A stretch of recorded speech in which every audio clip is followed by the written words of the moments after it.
No one noticed the girl in the wheelchair at first. That was the strange part. Not because she wasn't there, but because in a room filled with flashing cameras, polished shoes, and billion-dollar smiles, she was the only one who didn't belong to the noise. She sat quietly near the back of the grand ballroom, her small hands folded on her lap, her feet barely touching the polished marble floor. Her wheelchair was simple, not customized, not flashy, just functional, almost invisible. And yet she was the reason everyone was there. Across the room, men in tailored suits laughed too loudly. Women in elegant gowns clinked glasses of champagne. Crystal chandeliers shimmered overhead, reflecting wealth and power in every direction. This was one of the most exclusive charity galas in New York City, an annual event attended only by the elite. At the center of it all stood Ethan Blake, billionaire, investor, visionary, single father. Dear friends, if you are new here, welcome to our community. Before we continue, kindly hit the subscription button on your screen and let us know where you are watching from. Ethan Blake was a man the media loved to admire from a distance. At 43, he had built an empire from nothing: tech, real estate, renewable energy. His name was often paired with words like brilliant, ruthless, untouchable. But tonight there was something different about him. He wasn't smiling. He stood on the stage, hands gripping the edges of the podium, his sharp eyes scanning the crowd, but not for applause, not for approval. He was looking for her. When his eyes finally found the small figure in the wheelchair, his entire posture shifted. His shoulders softened, his jaw unclenched. The room faded away. For a moment, the billionaire forgot he was surrounded by powerful people. He only saw his daughter, Lily Blake, 9 years old, and the only person in the world who could break him without saying a word. Lily had been born on a rainy Tuesday morning in a quiet hospital in Boston. She hadn't cried like most newborns. The nurses had exchanged glances, unsure whether to worry or wait. She just stared, wide, searching eyes, as if she already knew something the world didn't. By the time doctors explained everything, Ethan and his wife, Marianne, were still holding hands, still hopeful, still unaware that their lives had just split into a before and an after. Lily would never walk. Her muscles were weak, her coordination limited. Speech would be difficult. Progress uncertain. But none of that had scared Ethan. What scared him was the way Marianne's grip loosened. Not immediately, not that day, but slowly, over time. The host cleared his throat and adjusted the microphone. "Ladies and gentlemen," he announced, "thank you for joining us tonight in support of the Blake Foundation for Children." Applause filled the room. Ethan nodded politely, but his eyes never left Lily. She watched him too. She always did. Not with excitement, not with pride, but with something deeper: trust. Ethan stepped forward. "My name is Ethan Blake," he began, his voice calm but heavy. "Most of you know me as a businessman, an investor, a risk taker." Soft laughter rippled through the crowd. "But tonight," he continued, "I stand here as a father." The room quieted. He paused, then spoke again. "My daughter Lily is the reason this foundation exists. She taught me that strength doesn't always look like movement, that courage doesn't always speak." He swallowed. "And that love doesn't always come wrapped in perfection." Lily's fingers twitched slightly. She understood more than people assumed, always had. Marianne Blake used to sit where Lily sat now, not in a wheelchair, but in silence. After Lily was born, the house changed. The laughter softened. The nights grew longer. The future felt heavier. Marianne loved her daughter. That much was true. But love, when mixed with fear, can become something dangerous. Doctors' appointments replaced vacations. Therapy schedules replaced dinner parties. Friends stopped calling, not out of cruelty, but discomfort, and Marianne began to feel trapped. She watched Ethan grow stronger, more determined. He threw himself into work, into solutions, into hope. She did the opposite. She withdrew. One night, when Lily was barely 3, Marianne stood in the doorway of the nursery, tears sliding silently down her face as Lily slept. "I can't do this," she whispered. Ethan thought she meant the exhaustion. He was wrong. It was a quiet morning when Marianne left. No shouting, no dramatic goodbye, just a folded letter on the kitchen counter. I love her, but I am losing myself. Ethan read it 3 times. Then he looked at Lily, sitting on the floor with her toys, humming softly to herself. She looked up at him, smiled, and in that moment, Ethan made a promise he would never speak out loud, but would live every single day. I will be enough for both of us. The applause grew louder as Ethan finished his speech. People stood. Some wiped their eyes, but Lily didn't clap. She just watched. From the edge of the room, a woman stood frozen. Her hair was shorter now, her dress simple, her face older, but unmistakable. Marianne. She hadn't planned to come. She hadn't even known Lily would be there. But when she saw her daughter, older, thinner, sitting quietly in that wheelchair, something inside her cracked open. Lily looked different, not broken, not weak, just strong in a way Marianne had never learned how to be. Marianne's breath trembled, her eyes filled, and for the first time in years, she asked herself a question she had been running from since the day she left. Did I walk away from my pain or from my child? As the crowd slowly dispersed, Ethan stepped off the stage and walked straight to Lily. He knelt beside her. Did I talk too long?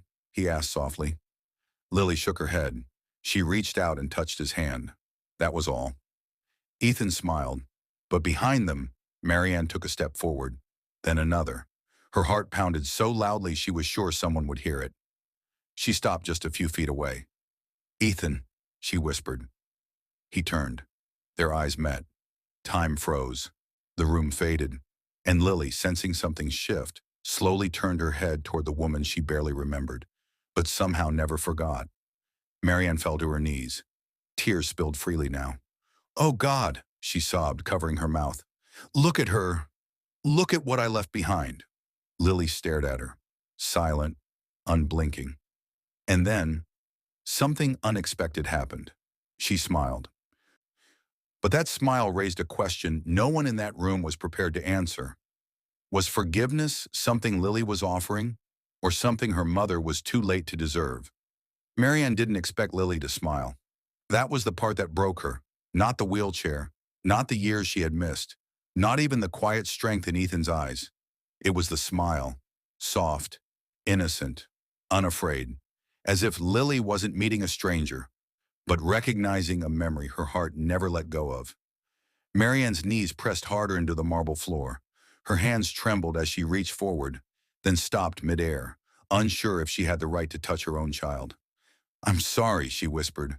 I don't even know if I'm allowed to say that. Ethan stood frozen. Anger surged first, hot, sharp, protective. Then came something worse, fear. Fear of what her presence could reopen. Fear of what Lily might feel later, when the moment passed. Stand up, Ethan said quietly. His voice wasn't loud, but it carried weight. Marianne obeyed, wiping her face. The elegant room felt suddenly too small for the history standing between them. We're not doing this here, Ethan continued. Not in front of her. Lily's eyes moved between them, sensing the shift. She gripped the arm of her wheelchair gently, not in fear, but in attention. Marianne nodded quickly. I understand. I didn't plan this. I swear. Then why are you here? Ethan asked. Marianne opened her mouth, then closed it, because the truth was too heavy to speak in public. They moved into a private lounge reserved for speakers, soft lighting, neutral colors. A place meant for calm discussions, not emotional reckonings. Lily was wheeled inside first. She took in the room slowly, noticing the framed photographs on the walls. Families, children, smiles. She pointed at one picture. A little girl being lifted onto her father's shoulders. Ethan followed her gaze. You like that one? He asked. Lily nodded. Marianne watched from the doorway, heart aching. That should have been us, she thought. But thoughts didn't change years. Ethan closed the door. The silence returned. Why now? Ethan asked finally. Marianne clasped her hands together. I saw the foundation online. I didn't know it was this. I didn't know Lily would be here tonight. You knew she existed, Ethan replied. Marianne flinched. Yes, she said. I did. I always knew. Then why didn't you come earlier? Marianne inhaled sharply. Because I was afraid. Of what? He asked. Of realizing that leaving wasn't the escape I told myself it was. Her voice cracked. I thought if I stayed away long enough, the guilt would fade. That Lily would be better off without a mother who couldn't be strong. Ethan laughed once, bitterly. She didn't need strength, he said. She needed you. Lily shifted in her chair. Marianne noticed immediately. She can understand us, can't she? Marianne asked softly. Ethan hesitated, then nodded. More than you think. Marianne knelt in front of Lily. I don't expect you to forgive me, she said gently. I don't even know if you remember me. Lily studied her, long, quiet, deep. Then she lifted one hand and pointed, not at Marianne, but at Ethan. Ethan felt his chest tighten. She's saying, he began, then stopped. Lily tapped her fingers once on her armrest, then twice, their code. She's asking if this conversation is hurting me, Ethan said. Marianne's breath caught. Lily looked back at her mother, not with anger, not with longing, but with something startlingly clear, understanding. Marianne whispered, She's protecting you. Ethan nodded slowly. Yes, he said. She always has. Marianne covered her face. I missed everything, she sobbed. Later that night, after Marianne left the building, Ethan drove Lily home through quiet city streets. Rain tapped gently against the windows. Lily stared out at the blurred lights. Do you want to talk about her? Ethan asked. Lily shook her head. He smiled softly. Okay. But memories didn't wait for permission. Ethan remembered nights when Lily was small, when she struggled through therapy sessions, when progress felt invisible. He remembered holding her when she was frustrated, whispering, We'll do this together. And he remembered the day Lily asked a question that changed everything. Why did Mommy leave? She had asked. He hadn't known how to answer, so he told the truth. Because she didn't know how strong she already was. That same night, Marianne sat alone in a small apartment across the city. Her phone lay in her lap. She replayed the image of Lily's smile over and over. Then her phone rang. She froze. Unknown number. She answered. Hello? Mrs. Blake? A woman's voice asked calmly. This is Dr. Harris from Children's Rehabilitation Center. Marianne's heart dropped. I'm calling because your name was still listed as an emergency contact. Marianne sat up straight. What happened? She asked. There was a pause. Your daughter had a difficult episode earlier today. She's stable now, but... Marianne couldn't breathe. But what? But there are things you need to know. Things that perhaps should have been discussed years ago. At the same time, Ethan sat beside Lily's bed at home. She slept peacefully, her hand resting against his arm. He brushed her hair gently. I should have told you earlier, he whispered, though she couldn't hear him. What Ethan never told Marianne, what he never told anyone, was that Lily's condition wasn't as simple as doctors once believed. There were complications, uncertainties. Time was not as generous as people assumed, and Ethan had been carrying that truth alone, because someone had to be strong. As Marianne stared at her phone in silence, one terrifying question echoed through her mind. If a parent walks away once, do they still have the right to come back when time may be running out? The hospital smelled like antiseptic and quiet fear. Marianne hadn't been inside a children's hospital in years, not since the day she walked out with a suitcase and a heart that told itself lies. Every step down the hallway felt heavier than the last, as if the building itself remembered her absence. She stopped outside room 417, Lily Blake. The name on the door hit harder than any accusation. Inside, Lily sat propped up in bed, her wheelchair folded neatly against the wall. A soft blanket covered her legs. Her eyes were fixed on the window, watching clouds drift past like they had somewhere more important to be. Ethan stood beside her. He looked tired, not the tired of long meetings or late flights, but the tired that comes from holding everything together alone for too long. Marianne hovered at the doorway. I didn't know she'd be here, she said softly. Ethan didn't turn around. That's because I didn't tell you, Marianne nodded. I figured. Dr. Harris entered moments later, clipboard in hand, her expression calm but serious. Thank you both for coming, she said. There are things we need to discuss together. Marianne's heart raced. Together. That word carried weight. Lily turned her head slowly, eyes moving between the three adults. She didn't speak, but she listened, always. Dr. Harris continued. Lily's condition is more complex than it appeared in early childhood. While she's stable now, we've noticed changes over the past year. Ethan crossed his arms. How significant? He asked. Dr. Harris hesitated. Significant enough that we need to adjust expectations. Marianne felt the room tilt. What does that mean? She asked. It means Lily's body tires more easily, the doctor explained, and certain milestones may become more challenging with time, not easier. Marianne swallowed hard. Is she in danger? Dr. Harris chose her words carefully. She's strong, she said, but strength doesn't always stop time. Silence filled the room. Lily blinked slowly. She lifted one hand slightly. Dr. Harris noticed. Yes, Lily, she asked gently. Lily pointed to Ethan, then to Marianne, then placed her hand over her chest. Dr. Harris smiled sadly. She's asking if you're both going to be here. Ethan's eyes filled instantly. I'm not going anywhere, he said. Marianne's voice shook. Neither am I.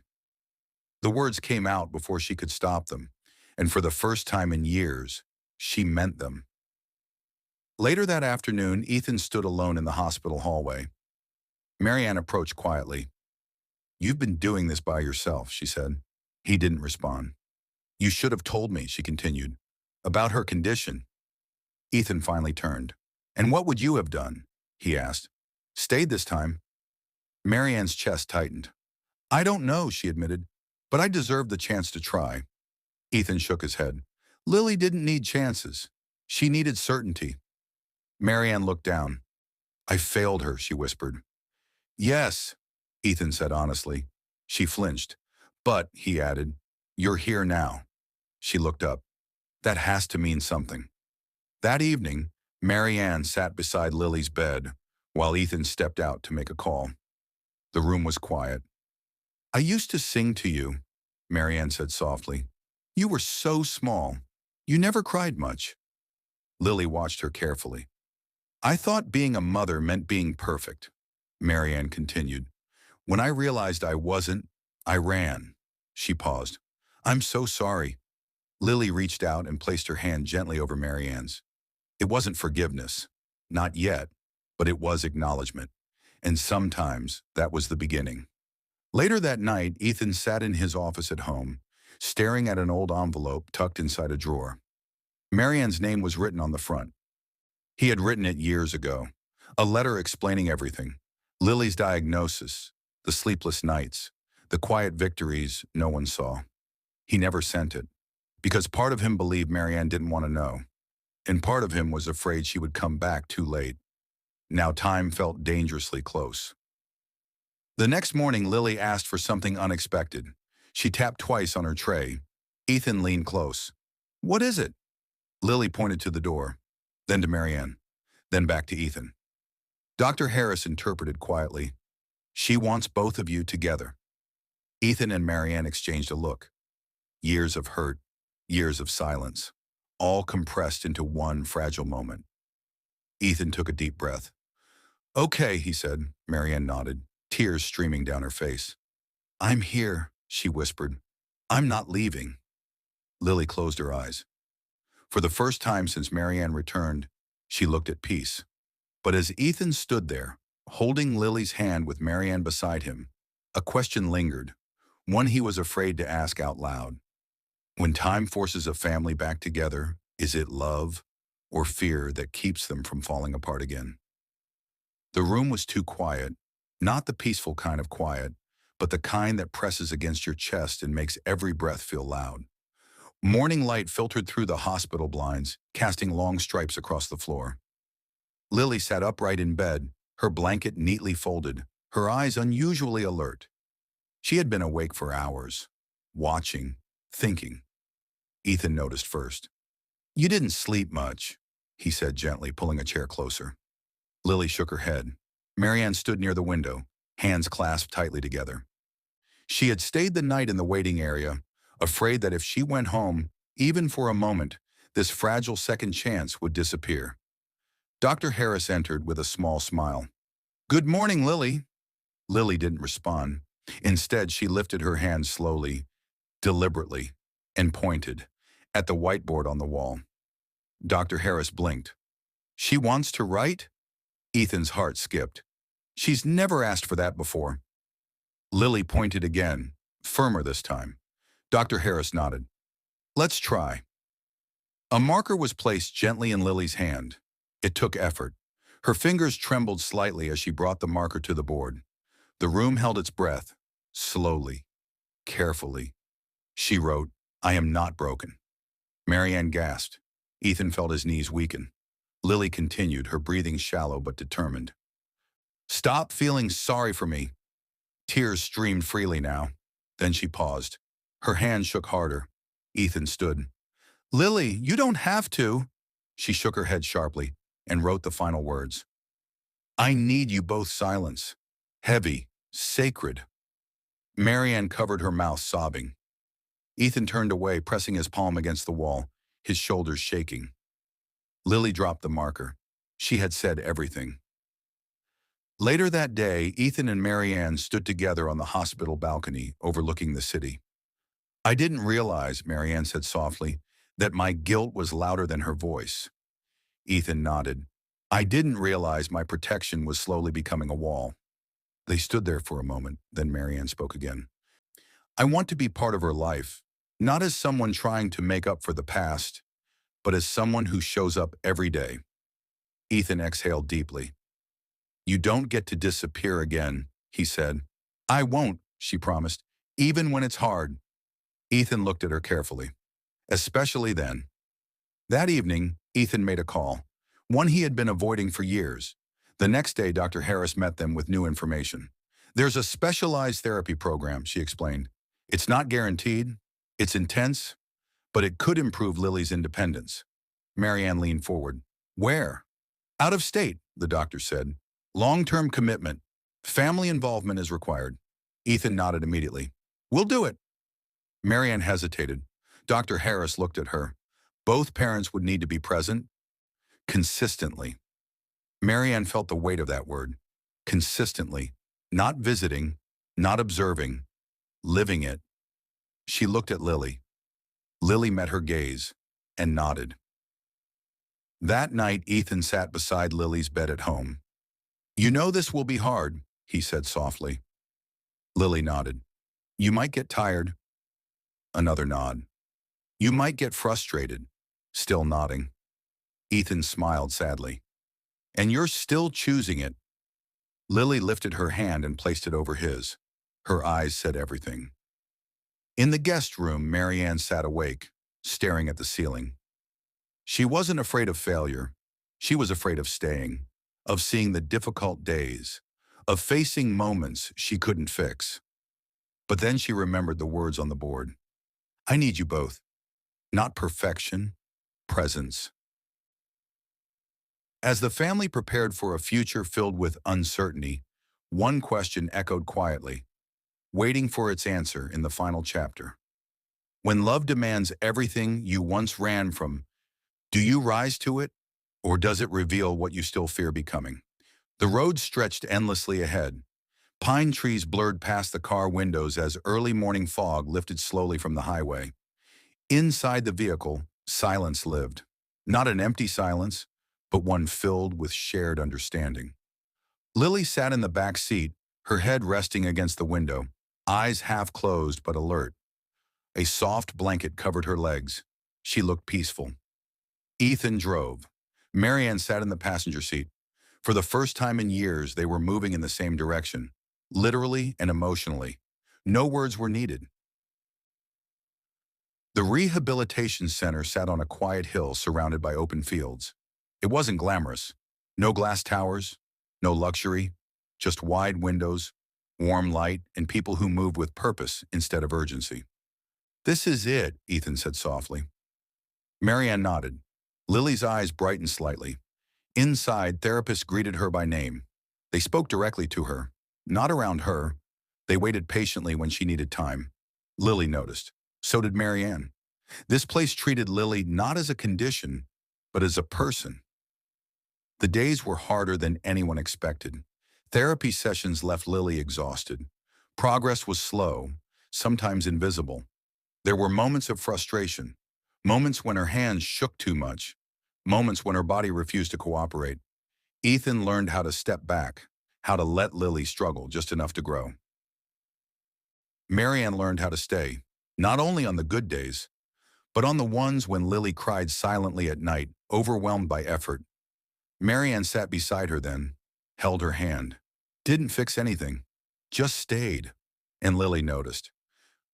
Weeks later, during a small family session, Lily surprised everyone. She asked for the whiteboard again. Her movements were slow, but steadier than before. She wrote carefully. "I want to try." Ethan blinked. "Try what, sweetheart?" Lily pointed to the parallel bars in the therapy room. Marianne's heart raced. "Are you sure?" Lily nodded. The therapist prepared carefully. Ethan stood on one side, Marianne on the other. Lily placed her hands on the bars. Her arms trembled. Her legs hesitated. The room held its breath. Then she shifted, just slightly, but enough. Not a step. Not standing, but effort. Real, undeniable effort. Ethan covered his mouth. Marianne cried openly. Lily smiled. Not because she succeeded, but because she tried. That night, Ethan handed Marianne an envelope. "I wrote this years ago," he said. "I never sent it." Marianne opened it with shaking hands. Inside were words filled with fear, exhaustion, hope, and love. She read silently, then whispered, "I wish I had been brave enough to read this sooner." Ethan replied, "I wish I had been brave enough to send it." They shared a quiet understanding. Time couldn't be undone, but it could still be used. On their final evening at the center, Lily sat between them under a sky filled with stars. She pointed upward. Ethan followed her gaze. "Beautiful, isn't it?" Lily nodded. Then she tapped her chest once. Tapped Ethan, tapped Marianne. Dr. Harris, standing nearby, smiled gently. "She's saying something important," she said. Ethan whispered, "What is it?" Dr. Harris replied, "That love isn't about fixing what's broken. It's about refusing to leave." Marianne exhaled shakily. "I won't leave," she said. Ethan nodded. "Neither will I." Lily closed her eyes, content. Time would still move forward. Challenges would still come. Nothing was magically solved, but something was healed, not Lily, the family. And as the camera of the mind slowly pulled away from the three of them, under the quiet American sky, one final question lingered for anyone listening. If a child never needed perfection, only presence, then who truly failed? The one who walked away once, or the world that taught them running was easier than staying? Drop your answer on the comment section. Let know what you think. If these stories touched your heart, kindly hit the subscription button on your screen, like the video, and share it to someone who may need to hear it too.